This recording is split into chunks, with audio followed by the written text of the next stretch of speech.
हाय। इस वीडियो के अंदर हम section 133 of Indian evidence act 1872 को समझेंगे। इसके अंदर हमें बताया गया है कॉम्पिटेंट विटनेस के बारे में। जब चैप्टर शुरू किया था विटनेसेस का, इसके अंदर हमें ये बात समझ आई थी कि हमें ये जानना है कि कॉम्पिटेंट विटनेस कौन होते हैं और दूसरी बात कौन से विटनेसेस को हम कंपेल कर सकते हैं कि वो एविडेंस दे।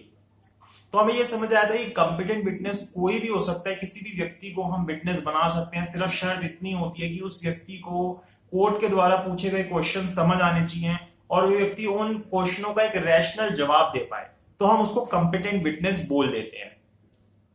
उसके बाद जो ये आगे के सेक्शन से 121 से लेके 132, इसके अंदर हमें ये बताया गया कोई विटनेस कॉम्पिटेंट तो है, लेकिन उसके बावजूद भी हम उन विटनेसेस को कंपेल नहीं कर सकते कि वो कोर्ट के अंदर आके एविडेंस दे। तो अब ये सेक्शन 133 जो है ये भी एक कॉम्पिटेंट विटनेस के बारे में ही बताता है कि ये व्यक्ति भी कॉम्पिटेंट विटनेस होता है। कौन सा व्यक्ति? अकम्प्लाइज। अब अकम्प्लाइज कौन होता है? अकम्प्लाइज वो व्यक्ति होता है जिसने साथ में मिलकर ऑफेंस कमिट किया होता है। तो जैसे हम एक एग्जांपल देखें, मान लीजिए कि ए बी सी तीनों ने मिलकर एक डकैती कमिट की, तो यहाँ पे जो तीनों क्या है, क्या कहलाएंगे? अकम्प्लाइज कहलाएंगे, क्योंकि इन्होंने मिलकर एक साथ ऑफेंस कमिट किया। अब हम जो अकम्प्लाइज होता है, अकम्प्लाइज की भी कैटेगरी डिवाइड कर सकते हैं कि किस तरीके से किस तरीके से अकम्प्लाइज होते हैं, कि हम किन किन तरीके से किन किन व्यक्ति को अकम्प्लाइज बोल सकते हैं। देखिए, अब हमने इसकी 3 तरीके से कैटेगराइजेशन कर रखा है। सबसे पहले अकम्प्लाइज का कैटेगराइजेशन के अंदर हम अकम्प्लाइज बोलते हैं principal in first and second degree. कि कौन? Principal in first and second degree. Principal in first degree कौन होगा? जिसने ऑफेंस कमिट किया। मतलब मान लीजिए कि एक मर्डर कमिट हुआ, तो जिस व्यक्ति ने मर्डर कमिट किया उसको हम प्रिंसिपल इन फर्स्ट डिग्री बोलेंगे।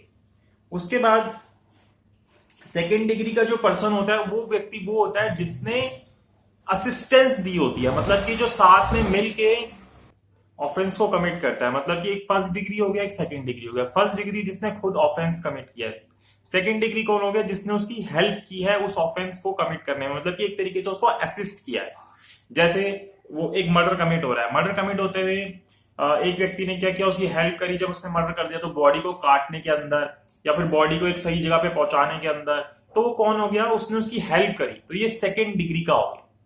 अब ये हो गया हमारा फर्स्ट कैटेगराइजेशन। उसके बाद सेकंड होते हैं एसेसरीज बिफोर द फैक्ट्स, मतलब कि जब ऑफेंस कमिट हुआ उससे पहले जिन्होंने उसका साथ दिया। जैसे कि कौन कौन हो सकता है? जैसे कि fact is one who counsels, incites, connives, encourage और प्रोक्योर, मतलब किसी तरीके से किसी ने उकसाया किसी को, या फिर किसी ने कोई बात छुपाई जिसको बात पता थी कि ये ऑफेंस कमिट होने वाला है और उसकी ड्यूटी बनती थी कि वो बताए। तो इस तरीके के जो व्यक्ति होते हैं जो ऑफेंस कमिट होने से पहले जिनको ये फैक्ट्स पता होते हैं, उनको हम एक्सेसरीज बिफोर द फैक्ट्स बोलते हैं। लेकिन यहाँ पे इसका मतलब ये नहीं होता कि जैसे अगर कोई ऑफेंस कमिट होते हुए देख रहा है तो उसको भी हम इस कैटेगरी में अकम्प्लाइज डाल देंगे। मतलब कि जैसे किसी का मर्डर हो रहा है तो वहां पे कोई व्यक्ति खड़े होकर देख रहा है, तो हम उस व्यक्ति को अकम्प्लाइज नहीं देखेंगे। उसकी सिर्फ वो उसकी कोई ड्यूटी नहीं थी उस क्राइम को रोकने से। हाँ, अगर उसकी ड्यूटी होती उस क्राइम को रोकने से तो फिर वो कंप्लाइज बन जाता। तो ये एक्सेसरीज बिफोर द फैक्ट हो गया। उसके बाद होते हैं एक्सेसरीज आफ्टर द फैक्ट, कि जब वो क्राइम कमिट हो गया उसके बाद। अब यहाँ पे एक्सेसरीज आफ्टर द फैक्ट बनने के लिए 3 कंडीशंस पूरी होनी चाहिए। क्या क्या?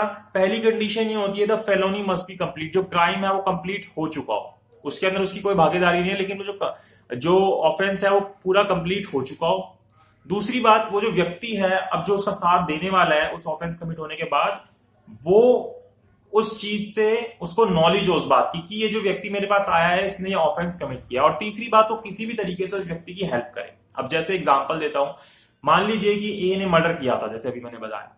अब ए ने मर्डर किया, बी ने उसकी हेल्प करी, उसकी बॉडी काटी, जो भी किया। अब वहां से भागने के लिए सी जो था बाहर गाड़ी लेके खड़ा था।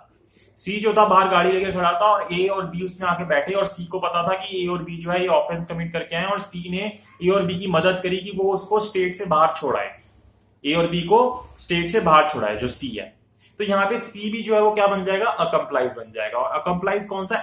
एक्सेसरीज आफ्टर द फैक्ट, क्योंकि उसको इस चीज की नॉलेज थी, उसने हेल्प करी और वो जो ऑफेंस था वो कमिट हो चुका था। तो ये तीन कैटेगराइजेशन की गई है एक अकम्प्लाइज की। अब देखिए हमें पता चल गया अकम्प्लाइज कौन होता है। अब यहाँ पे अकम्प्लाइज इस तरीके से नहीं हो सकता, जैसे मान लीजिए कि एक केस भी था उसके अंदर ये बोला गया, मान लीजिए कि जिसका नाम था CM Sharma versus state of Andhra Pradesh. इसके अंदर क्या हुआ था कि जैसे कि मान लीजिए एक व्यक्ति को इस चीज के लिए उकसाया गया था कि वो पब्लिक सर्वेंट को ब्राइबरी दे, मतलब कि रिश्वत दे।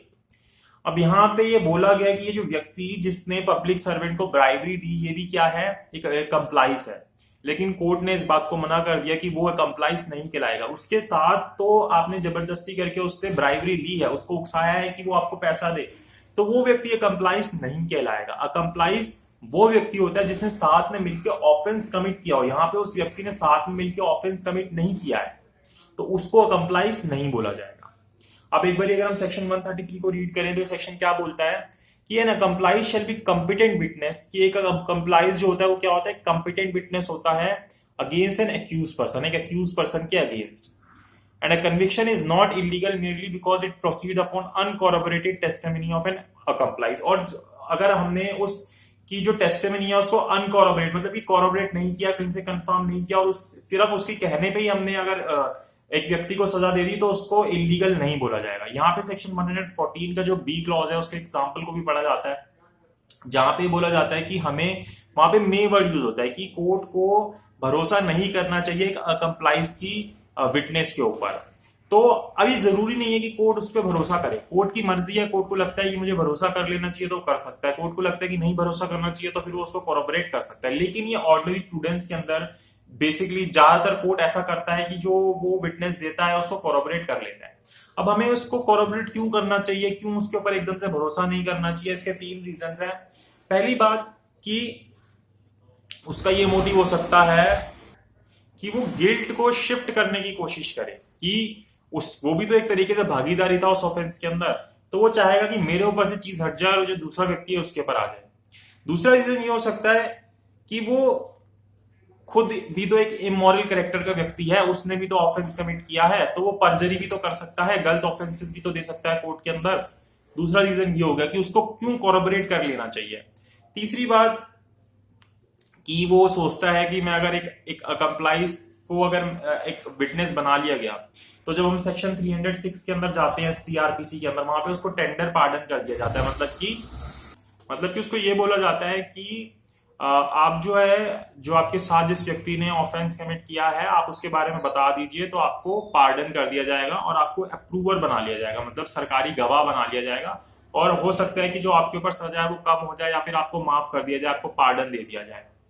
तो वो इस होप में भी हो सकता है कि उसको शायद छोड़ दिया जाए, तो इसलिए भी वो जो है वो गवाह बन सकता है, वो विटनेस बन सकता है। तो इन तीन रीजंस की वजह से जब भी किसी अकम्प्लाइज से विटनेस लिया जाता है, एविडेंसेस लिए जाते हैं, तो बहुत ही कोर्ट को अपनी तरफ से सतर्कता दिखानी चाहिए, उसको कॉरोबोरेट कर लेना चाहिए।